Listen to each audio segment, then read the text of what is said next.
Shabbat Shalom. Good morning, everyone. I'm Rabbi Jenny Greenspan, Congregation Beth-El here in Indianapolis. I'll give us a moment to see if anyone's joining me this morning. I'm happy to teach either way and hope that we will gather.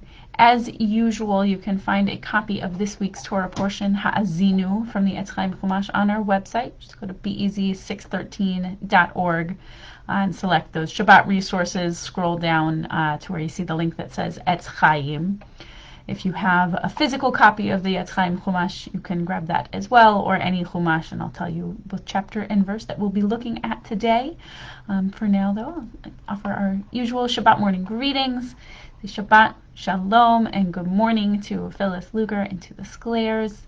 Glad we have some gathering with us this Shabbat right after Yom Kippur. We don't always have a Shabbat in between Yom Kippur and Sukkot, but this year we do, and so it can feel a little bit exhausting. So I appreciate those who are joining me and who are here to say Shabbat Shalom to everybody. Shabbat Shalom to Peter Mayer and to Alan Hamburger, to Jim Hammond and Jim Roth.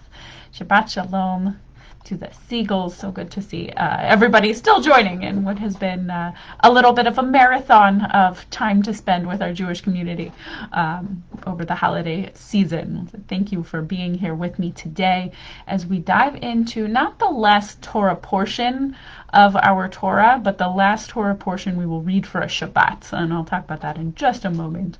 Shabbat Shalom, and I'm glad to see you again, Marty. Shabbat Shalom to Marty Lip. I'm glad everybody is here as we go into Ha'azinu, which kind of means listen up. Shabbat Shalom, Boker Tov, good morning to Jody Zucker as well. So we are in Ha'azinu, as I mentioned, the last Torah portion that we read on a Shabbat. There is one more Torah portion entitled Vizot HaBracha, which we don't actually ever read. No congregation ever reads on a Shabbat. Vizot HaBracha is always kind of reserved for the morning of Simchat Torah. We do, and it's a very short Torah portion. We do Vizot HaBracha, the final bits of Devarim, of Deuteronomy, and immediately jump back to the very beginning on Simchat Torah, which we'll do next week, Tuesday morning. And go all the way back to the beginning to start reading from Genesis. So we'll hear a little bit about that in a couple of weeks when we get back to the beginning again. So we are in the last Torah portion for a Shabbat morning, the second to last of the year. And we are in the midst of Moses setting up what I've heard lovingly called the Jewish goodbye. Moses has been saying goodbye to the people for several Torah portions at this point. It almost reminds me of when you are at a friend's for dinner, when we used to do that more regularly.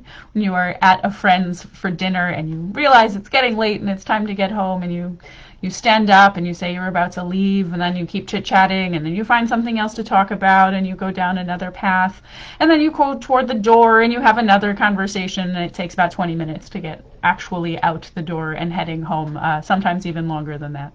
And to me, this section of our Torah almost feels like Moses is doing that with the people. He's saying goodbye and realizing one more thing he wants to say, and adding in to his already extensive advice and goodbyes. This one done much more poetically than the previous ones. If we look at it in the Torah scroll, if you kind of look closely when we do our Hagbah later on this morning on the live stream, you'll probably be able to see it. This Torah portion, rather than having the singular wide columns as we usually have, the column is almost divided into thirds with two columns and an empty space in between around the width of a usual column. It actually makes it extremely difficult for a Torah reader to read because there's some big spaces, so it's hard to make sure that you're staying on the same line. But it is done in that way and reflected in some Chumashim to show that because it's very much a poem. Moses has made his speech, he's made his pleas, he's made his warnings, and he's made his offerings of good tidings, and now he's kind of giving his his swan song in a poem or in a song form. And throughout this Torah portion, it is worth reading very slowly with a comb. We're going to do just one verse together today, but it is worth looking through quite deeply, because there are just many, many beautiful images, some of which refer back to earlier pieces of our Torah. A couple of the words as an example, a couple of the words in verses 10 and 11 are only used in one other place in the Torah, which is in the very first chapter of the Torah, in Genesis chapter 1, verse 2. So we have a beautiful poetic tying together everything that the people has been through, and asking for the very heavens and earth to listen with us to Moses' final goodbye. So I want us to look, if you are in an Etz Chaim Chumash, I'm on the very first page of this Torah portion of Ha'azinu, which will be Deuteronomy chapter 32, verses 1 and 2 is where I'm going to focus us today, very beginning, which in the Etz Chaim Chumash is on page 1185. If you have a different Chumash, you can just go to the very beginning of Parashat Ha'azinu to join with me. We say, Ha'azinu ha'shamayim ve'adabera, v'tishma ha'aretz imrei fi, ya'arof kamatar likli, tizal katal amarti, imrati, sorry, ki se'irim alai deshe, uchrevivim alai esev.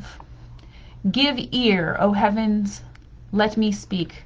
Let the earth hear the words I utter. Moshe is calling on the very heavens and earth to listen up with us. And here's the verse I want to focus on even more deeply.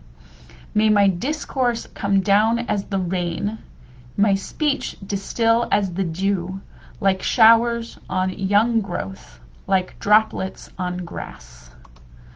I want to point out that this verse is talking about Moses' words, or perhaps God's words, coming down like rain. And if we look through this verse, there are 4 different words. We're in a poetry section of our Torah. We have 4 different words that refer to some kind of rain. We have matar, tal, seirim, and revivim. I looked up each of these because I was kind of curious about what is the connotation of each of these. What is the verse getting at these different types of rain and these different types of speech? We have both discourse and speech. Matar is attain tal umatar. God is the one who gives rain and dew. Tal is dew. So matar is the biblical word to the modern Hebrew equivalent of geshem. It's kind of it seems to be a fairly neutral word for rain. And seirim are droplets. They're the actual pieces of our dew and rain. They're the little droplets. And then revivim are the heavier droplets. So rather than rain droplets, they're actually rain drops or heavy rain, but not quite storm level of pouring. They're heavy drops. But these seem to actually all be somewhat positive forms of the word for rain, which is why I think many of the earlier rabbis decided that the discourse isn't actually Moses' own discourse, but the Torah, the very Torah itself. If you think of, sometimes we'll sing it when we put the Torah away, Ki lekach tov natati lahem, my good word I have given to you. And we use that in reference to the Torah, and it's actually quoting Proverbs. So many of our earliest rabbis say that this is the Torah. The Torah itself comes down like gentle rain, like dew in droplets and in heavier droplets that have a connotation of offering fertility, of offering growth.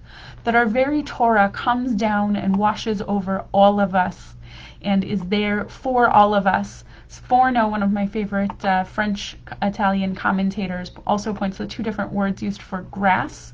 Deshe, which our English translation here says young growth. Deshe, he says, is the clean, kind of well-kept, beautiful grass, whereas Esev is the kind of more wild, a little bit more coarse, a little more brambly.